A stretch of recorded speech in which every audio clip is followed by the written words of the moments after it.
अस्सलामुअलैकुम। स्टूडेंट कैसे हैं आप लोग? कैसी चल रही है आप लोगों की स्टडी? आजकल हम लोग ऑनलाइन क्लास में जो चैप्टर स्टडी कर रहे हैं आप जानते हैं, वो है चैप्टर नंबर 1, जिसका नाम क्या है? The scope of physics. इस ऑनलाइन क्लास में अब तक हम लोग चैप्टर नंबर 1 में लेक्चर नंबर 8 तक डायमेंशन के टॉपिक को स्टार्ट कर चुके थे और आज हम डायमेंशन के टॉपिक को ही कंटिन्यू करेंगे। तो chapter number 1 the scope of physics का लेक्चर नंबर 9 आज हम कंटिन्यू कर रहे हैं डायमेंशन के टॉपिक को। थोड़ा सा रिकॉल कर लेते हैं डायमेंशन के कॉन्सेप्ट को। आप याद कीजिए, हमने ये समझा था कि अगर हम किसी भी फिजिकल क्वांटिटी की नेचर को मालूम करना चाहें या किसी फिजिकल क्वांटिटी के बारे में ये जानना चाहें कि वो कौन सी फंडामेंटल फिजिकल क्वांटिटी से मिलकर बनी हुई है, या किसी फिजिकल क्वांटिटी के बारे में ये जानना चाहें कि उसको कहाँ पर किस कंडीशन में बेहतर तौर पर अप्लाई किया जा सकता है और कहाँ पर उसको अप्लाई किया जाना मुमकिन नहीं है या बेहतर नहीं होगा, तो ये सारा कॉन्सेप्ट क्या कहलाता है? डायमेंशन। हमने ये भी समझा था कि फंडामेंटल फिजिकल क्वांटिटीज़ की वो पावर्स जो ड्राइव फिजिकल क्वांटिटीज़ को डिस्क्राइब करने के लिए या शो करने के लिए इस्तेमाल होती हैं, वो भी क्या कहलाती हैं? डायमेंशन। तो याद कीजिए, डायमेंशन मालूम करने के लिए मैंने आपको बताया था कि किसी भी फिजिकल क्वांटिटी की नेचर या डायमेंशन को मालूम करने के लिए सबसे पहले आप लिखते हैं उसका फॉर्मूला। फॉर्मूले के अंदर जो जो फिजिकल क्वांटिटी मौजूद हो उसका यूनिट लिखिए और फिर यूनिट को डायमेंशनली कन्वर्ट कर दीजिए। और डायमेंशनली एक्सप्रेस करने के लिए फंडामेंटल फिजिकल क्वांटिटीज का जो लेटर आप इस्तेमाल करते हैं वो कैपिटल केस में होता है।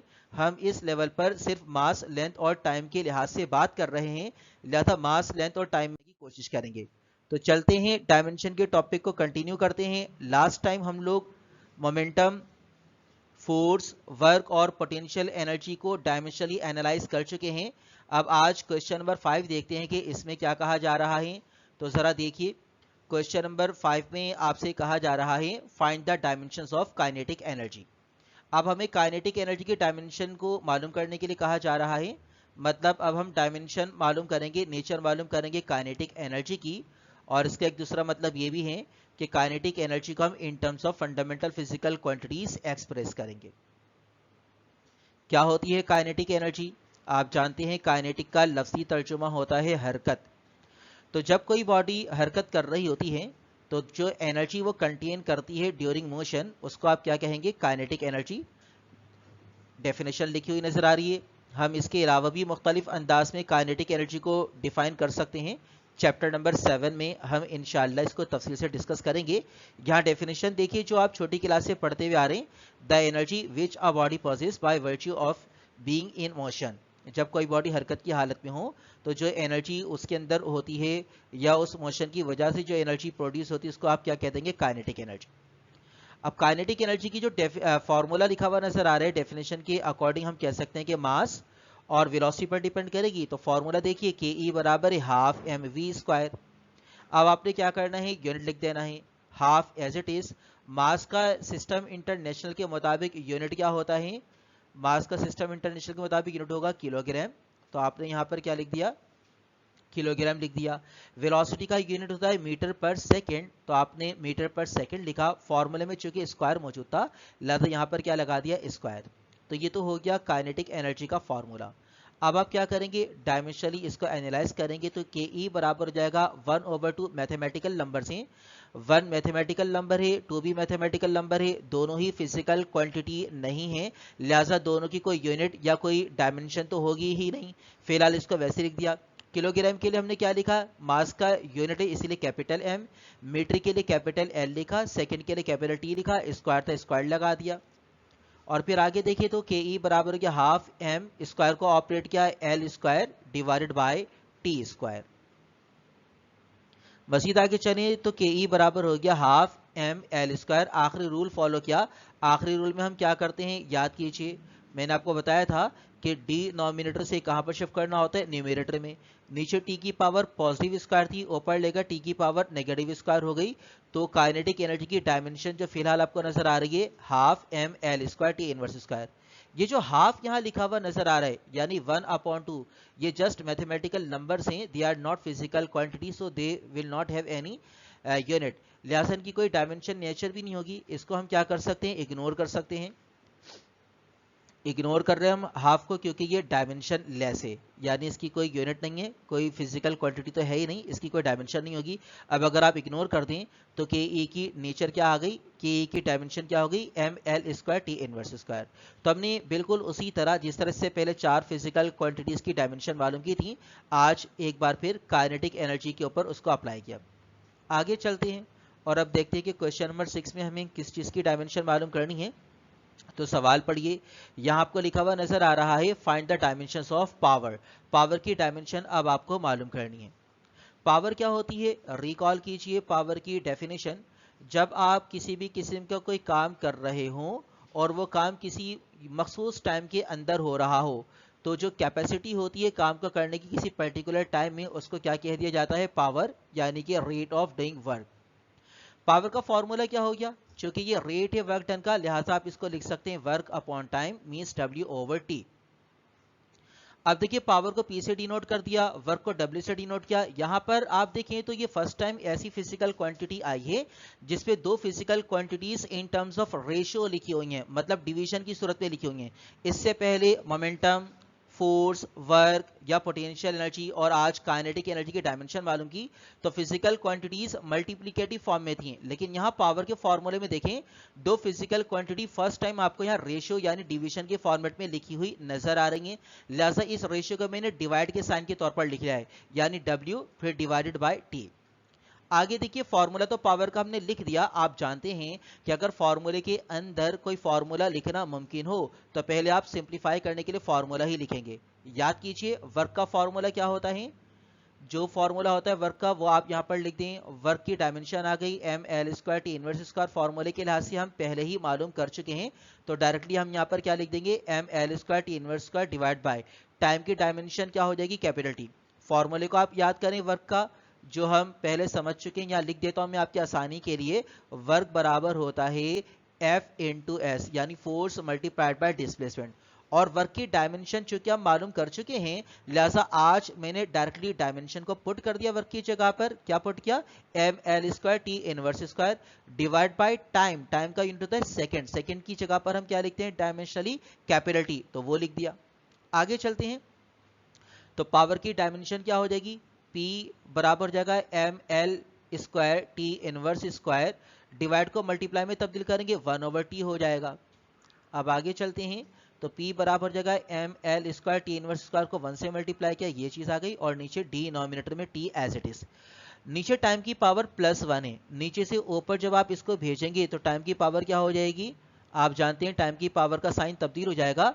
अगला स्टेप जो होगा उसके मुताबिक टी की पावर ऊपर जाकर -1, और जब ये टी की पावर -1 टी इनवर्स स्क्वायर से मल्टीप्लाई होगी तो डायमेंशन क्या हो जाएगी, M L square T inverse cube. तो यहाँ पर जो एक स्टेप यहाँ नहीं है वो आपने खुद करना है, उसके बाद फाइनल स्टेप जो आपको नजर आएगा पावर के डायमेंशन का, वो क्या हो जाएगा, M L square T inverse cube. तो इस तरह आज हमने काइनेटिक एनर्जी और पावर की डायमेंशन को मालूम करना सीखा है। आगे कुछ फिजिकल क्वांटिटीज की डायमेंशन अब हम मालूम करेंगे। तो देखते हैं क्वेश्चन नंबर 7 में किसकी डायमेंशन को मालूम करने के लिए कहा जा रहा है। सवाल पढ़िए, यहाँ लिखा हुआ है आपको नजर आ रहा है find the dimensions of pressure. अब हम डायमेंशन मालूम करेंगे प्रेशर की। प्रेशर से क्या मुराद होती है, वो फोर्स जो आप किसी भी सब्सटेंस के यूनिट एरिया पर लगाते हैं वो क्या बन जाता है, प्रेशर। यानी कि बेसिकली प्रेशर क्या है, it is the force applied perpendicular to the surface of an object, surface of an object per unit area. किसी भी सरफेस पर जब आप परपेंडिकुलरली फोर्स अप्लाई कर रहे हो तो इसके यूनिट एरिया पर, तो ये कॉन्सेप्ट क्या बन जाता है, प्रेशर बन जाता है। प्रेशर का फॉर्मूला लिख लेते हैं, प्रेशर बराबर है force divided by area. Pressure को P से जाहिर करेंगे, फोर्स को F से, एरिया को A से। अगेन यहाँ पर देखिए दो फिजिकल क्वांटिटी रेशियो की सूरत में है, सिंप्लीफाई किया, डिवाइड की फॉर्मेट में लिख दिया। अब देखिए तो प्रेशर की डायमेंशन मालूम करने के लिए फोर्स की डायमेंशन हम ऑलरेडी मालूम कर चुके हैं, M L T inverse square, और एरिया जो कि 2 डायमेंशन की लेंथ होता है तो उसका डायमेंशनल एनालिसिस क्या होगा, एल स्क्वायर। एफ की जगह पर एफ की डायमेंशन पुट कर देते हैं, एरिया की जगह पर एरिया की डायमेंशन पुट कर देते हैं। एल स्क्वायर है नीचे, ऊपर देखें ऊपर एल है, नीचे एल स्क्वायर जब कैंसिल करेंगे तो नीचे स्क्वायर कैंसिल आउट हो जाएगा, ऊपर बचेगा एम टी इनवर्स स्क्वायर। और जब आखिरी स्टेप में इस एल पावर 1 को ऊपर लेकर जाएंगे तो डायमेंशन क्या हो जाएगी, M L inverse T inverse square. तो इस तरह हमने प्रेशर को भी फंडामेंटल फिजिकल क्वांटिटीज में कन्वर्ट कर दिया, यानी डायमेंशनली इसको कैसे लिख दिया, M L inverse T inverse square. आगे चलते हैं क्वेश्चन नंबर 8। इसमें देखें डायमेंशन किसकी मालूम करनी है। तो अब हमें डायमेंशन मालूम करने के लिए कहा जा रहा है यूनिवर्सल ग्रेविटेशनल कांस्टेंट की, जिसको आप किससे जाहिर करते हैं, कैपिटल जी से। अब जरा याद कीजिए यूनिवर्सल ग्रेविटेशनल कांस्टेंट कौन से फॉर्मूले में पढ़कर आए हैं आप। तो आप याद करें, आपको याद आएगा न्यूटन का ग्रेविटेशनल लॉ। न्यूटन के ग्रेविटेशनल लॉ की मैथमेटिकल फॉर्म क्या है, F equals G m1 m2 over R square. हमें डायमेंशन मालूम करनी है यूनिवर्सल ग्रेविटेशनल कांस्टेंट की। तो जिस तरह हम न्यूमेरिकल सॉल्व करते हुए किसी अननोन वेरिएबल की वैल्यू मालूम कर रहे होते हैं फॉर्मूले को रीअरेंज करके, उसी तरह जी की डायमेंशन मालूम करने के लिए हमें इस फॉर्मूले को रीअरेंज करना होगा। आर स्क्वायर डिवाइड कर रहा है, दूसरी तरफ ले जाइए, क्या करेगा, मल्टीप्लाई। तो अगले स्टेप पे देखिए जी m1 m2 एक तरफ बचेगा, आर स्क्वायर को फोर्स की तरफ ले आकर मल्टीप्लाई करवा दिया। अब m1 और m2 जी के साथ मल्टीप्लाई कर रहे हैं, इन दोनों को दूसरी तरफ ले जाएं तो g बराबर हो जाएगा F R square divided bye m1 m2। हम यहाँ पर फोर्स की डायमेंशन, मास की डायमेंशन और आर की डायमेंशन को लिख लेते हैं। फोर्स की डायमेंशन मालूम कर चुके हैं, M L T inverse square होगा। आर डिस्टेंस है, डिस्टेंस के लिए आर की डायमेंशन होगी एल, और चूंकि आर स्क्वायर है तो इसकी जगह पर क्या लिख सकते हैं, एल स्क्वायर।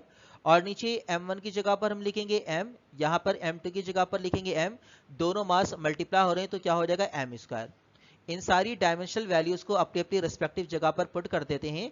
तो फोर्स की dimensional value M L T inverse square, R square की जगह पर एल स्क्वायर, नीचे m1 m2 दोनों मल्टीप्लाई करने इसकी जगह पर एम स्क्वायर। अब देखिए ये m पूरा, यहाँ m की नीचे एक पावर कैंसिल आउट हो जाएगी, तो सूरत हाल क्या हो जाएगी, g की डायमेंशन बन जाएगी, इस m को नीचे से ऊपर ले जाएं तो m इनवर्स हो जाएगा, जो आपको यहाँ पर नजर आ रहा है। एल स्क्वायर और एल मल्टीप्लाई होकर एल क्यूब हो जाएंगे, और टी इनवर्स स्क्वायर पहले से ही मौजूद था।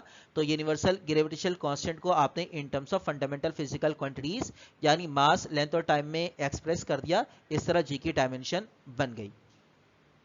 तो उम्मीद है कि डायमेंशन का जो फॉर्मेट है वो आपको समझ आया होगा, और डायमेंशन किस तरह से मालूम की जाती है ये कॉन्सेप्ट भी क्लियर हो रहा होगा। आगे चलते हैं, मजीद कुछ फिजिकल क्वांटिटी की डायमेंशन मालूम करेंगे। देखते हैं क्वेश्चन नंबर 9 में किसकी डायमेंशन को मालूम करने के लिए कहा जा रहा है। तो यहाँ देखिए अब हमें डायमेंशन मालूम करने के लिए कहा जा रहा है एंगुलर मोमेंटम की। एंगुलर मोमेंटम, एंगुलर मोमेंटम के लिए मोमेंटम को याद कीजिए, momentum is the product of mass and velocity. सबसे पहले हमने मोमेंटम के ही डायमेंशन को मालूम किया था। अगर किसी बॉडी के मोमेंटम को रेडियस ऑफ सर्कुलर पाथ से मल्टीप्लाई कर दें तो डेफिनेटली वो क्या बन जाएगा, एंगुलर मोमेंटम बन जाएगा। तो यहाँ देखिए जो डेफिनेशन आपको लिखी हुई नजर आ रही है मोमेंटम के लिहाज से, वो डेफिनेशन क्या है, the quantity of motion contained by an object moving along the circular path. जब कोई बॉडी सर्कुलर पाथ पर मूव कर रहा हो तो जो भी क्वांटिटी ऑफ मोशन कंटेन करता है उसको क्या कहा जाएगा, एंगुलर मोमेंटम। और नीचे लिखा हुआ है it is the rotational equivalent of linear momentum. Linear momentum का ये रोटेशनल इक्विवेलेंट है, यानी लीनियर मोमेंटम का मतलब हो गया quantity of motion along linear path means straight path. अगर कोई बॉडी सर्कुलर पाथ पे मूव करेगा तो वो क्या बन जाएगा, rotational equivalent of linear momentum. तो उसको आप कह देंगे एंगुलर मोमेंटम। फॉर्मूला हो गया L equals M V R. अब यहाँ पर आप m की जगह पर m का यूनिट यानी किलोग्राम पुट करते हैं, वेलोसिटी मीटर पर सेकंड, रेडियस डिस्टेंस होता है, यूनिट आ गया मीटर। डायमेंशनली इसका एनालाइज कीजिए, किलोग्राम के लिए क्या लिखेंगे, कैपिटल M, मीटर पर सेकंड के लिए L ओवर T, और मीटर के लिए L आ गया। दोनों L मल्टीप्लाई कर रहे हैं तो इनको मल्टीप्लाई कर दीजिए। अब सूरत हाल हो जाएगी M L square over T। T को नीचे से ऊपर भेज दीजिए। जब t को नीचे से ऊपर भेजेंगे तो t की पावर नीचे +1 है, ऊपर जाकर t की पावर क्या हो जाएगी, -1। इस तरह एंगुलर मोमेंटम को डायमेंशनली आपने एनालाइज कर लिया है, m l स्क्वायर होगा। यहाँ पर ये जो लिखा हुआ नजर आ रहा है आपको, ये t2 के साथ माइनस कर इसको हटा दें, m l square t inverse हो जाएगी एंगुलर मोमेंटम की डायमेंशन। l स्क्वायर के साथ नेगेटिव साइन नहीं होगा, उसको मैंने मिटा दिया है। उम्मीद है कि आप बात समझ गए होंगे। क्वेश्चन नंबर 10 देखते हैं। क्वेश्चन नंबर 10 में आपको डायमेंशन मालूम करने के लिए कहा जा रहा है टॉर्क की। डायमेंशन मालूम करेंगे हम टॉर्क की। टॉर्क क्या होता है, टॉर्क को ज़रा रिकॉल करें। जब आप किसी बॉडी पर फोर्स अप्लाई करें और उसके नतीजे में उसके अंदर टर्निंग इफेक्ट पैदा हो जाए, यानी वो बॉडी सर्कुलर पाथ या सर्कुलर मोशन करना शुरू करते हैं तो उसको आप क्या कहेंगे, टॉर्क। तो डेफिनेशन आपको लिखी हुई नजर आ रही है, the turning effect produce due to the applied force is called torque. Applied force के नतीजे में जो भी टर्निंग इफेक्ट पैदा होता है उसको क्या कहते हैं, टॉर्क। और डेफिनेटली टॉर्क क्या है, रोटेशनल इक्विवेलेंट है किस चीज का, फोर्स का। फॉर्मूला याद करें, फॉर्मूला होता है टॉर्क का एफ इंटू डी। एफ की डायमेंशन आप मालूम कर चुके हैं, डी यहाँ पर डिस्टेंस है, डी की जो डायमेंशन एनालिसिस होगी वो क्या होगी, एल उसकी जगह पर लिख सकते हैं। तो फोर्स की जगह पर फोर्स की डायमेंशन पुट कर दीजिए, means M L T inverse square. D जो कि दो पॉइंट के दरमियान का डिस्टेंस होता है आमतौर पर, उसकी जगह पर एल लिख दीजिए। आप डायमेंशनली देखें तो टॉर्क की डायमेंशन बन गई M L square T inverse square. तो इस तरह टॉर्क की डायमेंशन मालूम कर ली, यानी आपने टॉर्क को फंडामेंटल फिजिकल क्वांटिटी में कन्वर्ट कर दिया। तो स्टूडेंट अब तक आपने देखा हमने 10 डिफरेंट फिजिकल क्वांटिटीज की डायमेंशन मालूम की है, मतलब 10 डिफरेंट फिजिकल क्वांटिटीज को in terms of fundamental physical quantities mass, length और टाइम में एक्सप्रेस किया है। तो कॉन्सेप्ट आपको मेंशन था कि कितना आसान सा ये टॉपिक है। आगे चलते हैं, मजीद कुछ फिजिकल क्वांटिटी की डायमेंशन मालूम करेंगे। तो क्वेश्चन नंबर 11 देखिए, यहाँ पर अब हम डायमेंशन मालूम करेंगे स्प्रिंग या फिर फोर्स कांस्टेंट की। स्प्रिंग के साथ जब किसी बॉडी को कनेक्ट कर देते हैं, देखिए ये फर्स्ट कर लीजिए, ये स्प्रिंग है और स्प्रिंग के साथ आपने किसी बॉडी को कनेक्ट कर दिया है। अब जाहिर है इस बॉडी को अगर डिस्प्लेस करना चाहें जिसका मास m है, तो आप इस स्प्रिंग के ऊपर क्या करेंगे, फोर्स अप्लाई करेंगे। जो फोर्स अप्लाई करेंगे वो फोर्स डिपेंड करेगा कि स्प्रिंग किस मटेरियल का बना हुआ है।